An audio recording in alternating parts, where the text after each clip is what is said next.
Saw 2. So I just watched Saw 1 on 4K. Then I watched the sequel.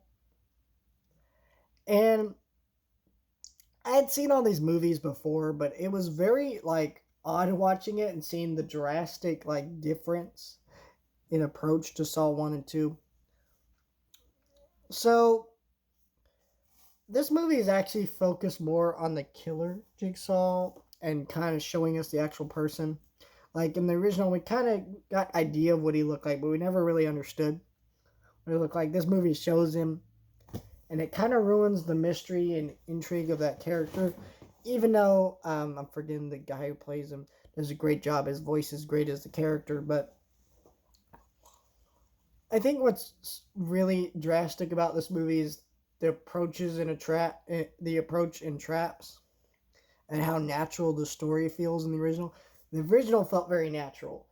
All the flashbacks occurred in the right point in the story because, first of all, you're locked in a room with these two guys chained to the wall. So obviously, you can't keep focusing on these dudes in one room. So the flashbacks occurred right as soon as that setting was getting old, and they interrupted it, and then they took you back to that room. It was smart storytelling. It made the story make sense. You slowly learn more throughout the narrative. This one doesn't feel like that. It doesn't feel very natural. And then the core, again, this franchise is known for the term torture porn because of the violence in it. But the difference in approach here is that, in the original, right? So he saws off his own foot. That's a very iconic image from this franchise, right? In the first movie. But the difference is they don't show you him sawing his own foot like they do technically, but he grabs a saw and you hear the saw moving and cutting off his own foot. You hear that sound, right? But you don't actually see it happen on screen. This, they feel like they have to show you more of the gore, up the stakes, up the violence, right? Because the original had the violence, so they need to up it because it's a sequel. It has to be bigger and better than the original, right?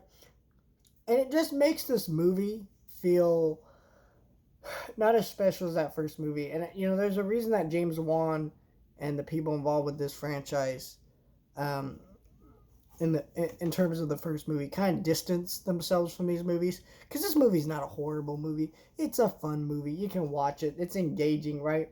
All the Saw movies are kind of like that. It's an engaging watch because it's only an hour and a half and it's stupid gore.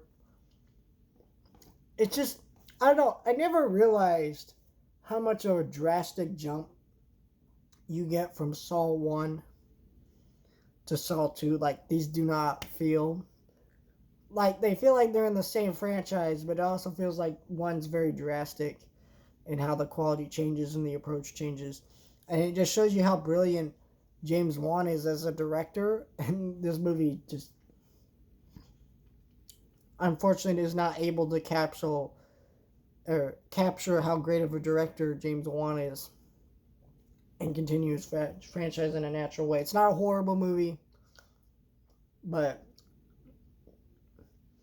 I don't know. I guess if I was having a horror movie party and had friends over and I'd invite them to watch a movie, I guess I would show them Saw 2, but just not that good, unfortunately.